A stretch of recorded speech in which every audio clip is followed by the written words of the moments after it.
If you're not paying attention already, Bears fans, you need to start paying attention to this as the NFL Draft is less than 2 weeks away. My name is Harrison Graham. This is Chicago Bears Now. We'll get into the topic of the day here in just a moment. And our goal for weeks now has been to get to 162,000 subscribers by the start of the NFL Draft. We are just under 400 away, 362 to be exact. Can we make it happen? We appreciate the love and support you've shown already. Let's get into it.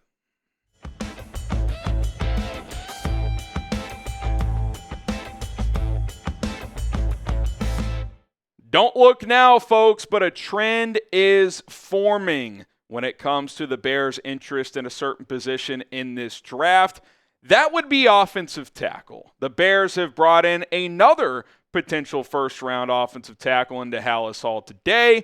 That would be Utah left tackle prospect Caleb Lomu, the second of two Utah tackles. Of course, Spencer Fano, who played on the right side. Some people project as a guard. We'll see where he ends up. I think he'll be long gone before the Bears pick at 25. But Caleb Lomu could be firmly in that range. Could go earlier. Could fall a little later. He's probably late teens to about early 30s, somewhere in that chunk. Bears at 25, right there, kind of in that range. And he posted on his Instagram story today that he was at Halas Hall. And look, I think this has really caught my attention at this point, that the Bears are showing interest in these offensive tackles. Dane Brugler dropped the beast earlier this week, his draft guide, and had this to say about Lomu, who said he must get stronger and continue to develop his technique and grit, but NFL teams are understandably intrigued by his movement ability and ready to cultivate left tackle skill set. His upside points to him becoming an NFL starter.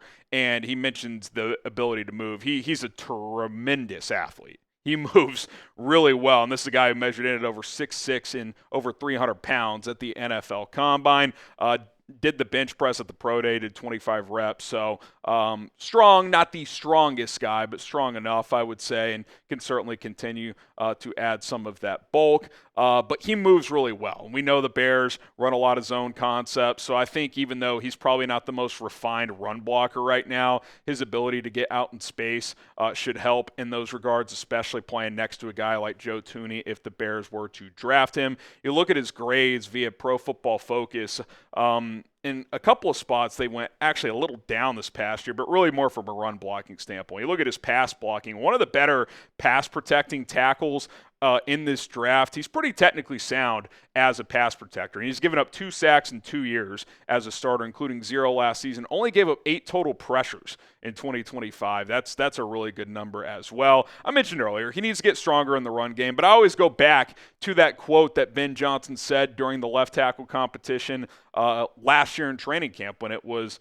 Karan Amagaji, Braxton Jones, and Ozzie Trapilla at the time, and then later Theo Benedict. He said, ideally, the number one skill set my tackles have are the ability to block one-on-one on an island. Well, Lomu, compared to his peers in this draft, is one of the better tackles at doing that. So I think if he's there at 25, I would not be shocked at all if the Bears put in the card to select the Utah offensive tackle. How would you grade that pick? If they did go that route and took Caleb Lomu at 25, how would you feel about it? Type A, B, C, D, or F in terms of a grade?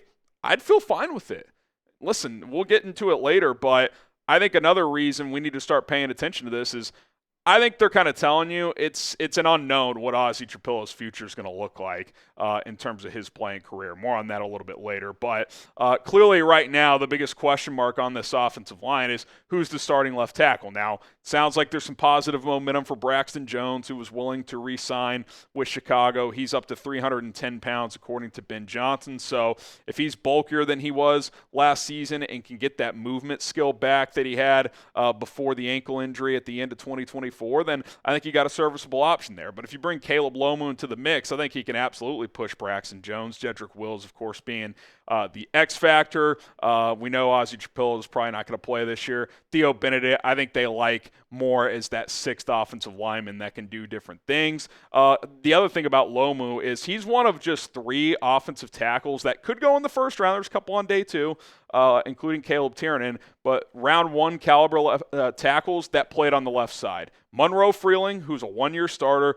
Kadyn Proctor, who we'll talk about in a sec, multi-year starter, is an intriguing prospect. And then Lomu, who has started the last couple of years on the left side for Utah. Speaking of Kadyn Proctor, because out of these 3 left tackles, the only one we haven't heard much of a link to is Monroe Freeling, but they've taken a real close look at Kadyn Proctor. Both Ryan Poles and assistant GM Jeff King went to Tuscaloosa for his pro day a few weeks back, and it sounded like they had a private dinner with him as well. So I think they're intrigued by what he can do. And obviously, he's one of the most polarizing prospects in this draft because he's massive, but he's also athletic for his size. 6'6", 6'7", 350-plus pounds, but the explosive drills are great. He can move well. Now, the concerns are, can he keep his weight under control? By the middle of last season, up until now, the answer is yes. He's been in that 350, 355 range, which I think at his size is a good weight for him, but there were reports that he ballooned up to 390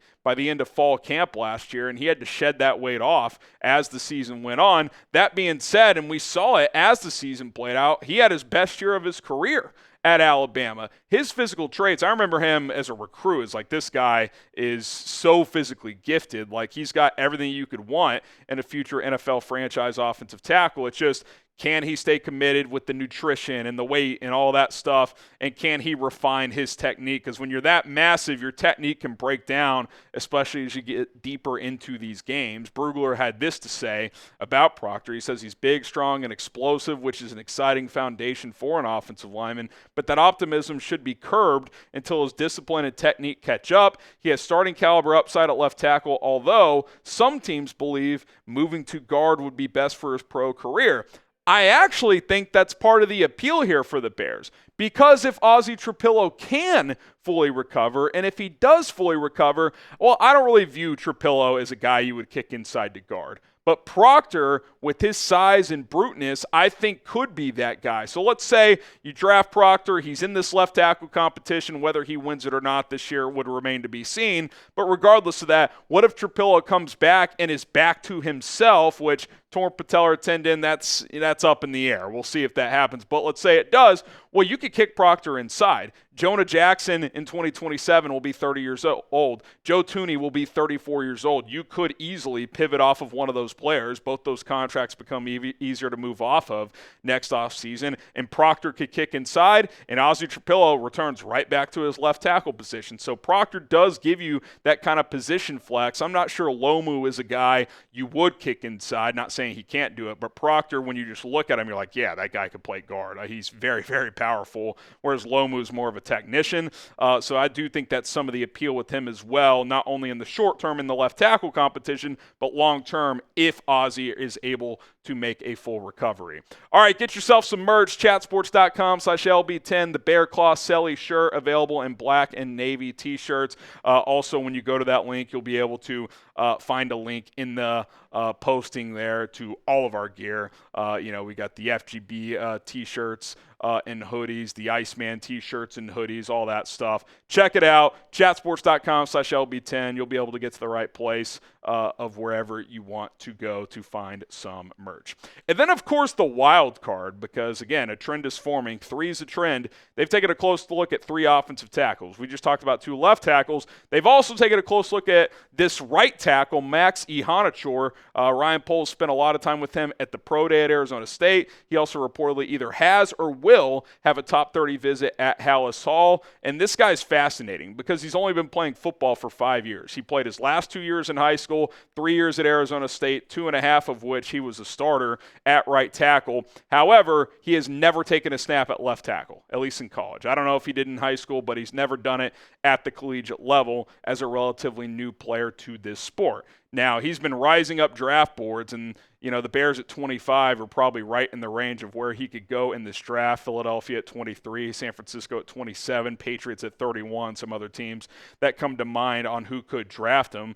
Brugler says Iheanachor is still learning how to refine his talent on a more consistent basis, but his traits, build, balance, quickness, play strength, form an exciting foundation for a future starting right tackle. He's an ascending player, although he might require a, quote, redshirt year. I agree, that could be in the cards, and a patient coaching staff as he continues to develop. Well, if you believe in your coaching staff, led by Ben Johnson, but also obviously trickling down to Dan Rochar and then assistant offensive line coach Kyle Devan, I think there's already some early takeaways that they can get the most out of guys. And Max Iheanachor, with his size, athletic profile, I think he's got the tools where he could flip the left tackle. Ozzy Trapillo was able to do it. It took a little bit of time, and he does not have the gifts that Iheanachor does. Now, Trapillo, more of a technique-driven player, has played football for a longer time in his life, obviously, but I do think there's a world where this guy could get in there, get into the Dan Rochar boot camp,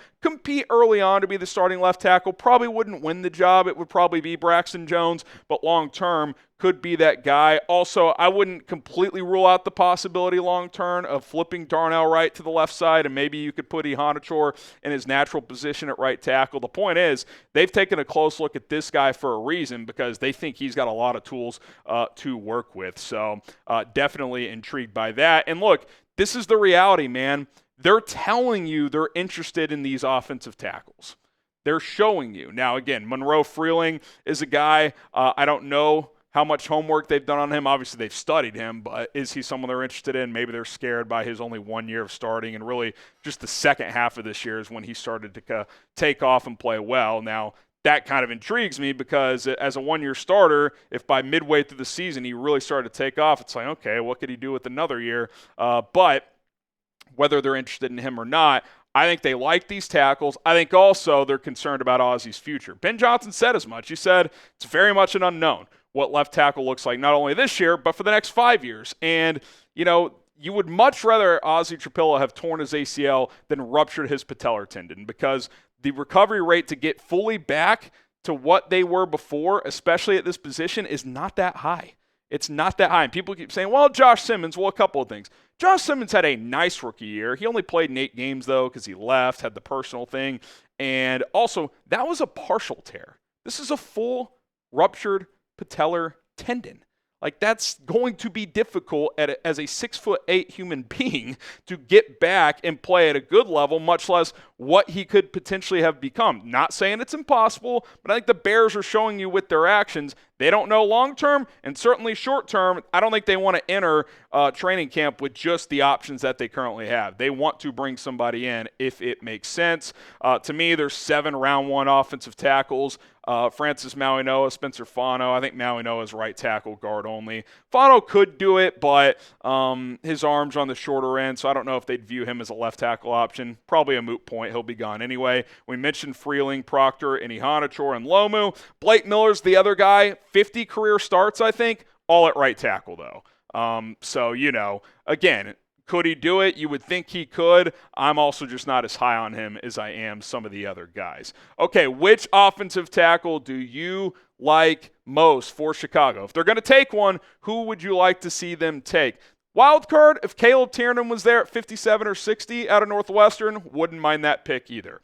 All right, that's going to do it for Chicago Bears Now. My name is Harrison Graham. Hit that subscribe button. We will continue to bring you videos on a daily basis. Enjoy your weekend and bear down.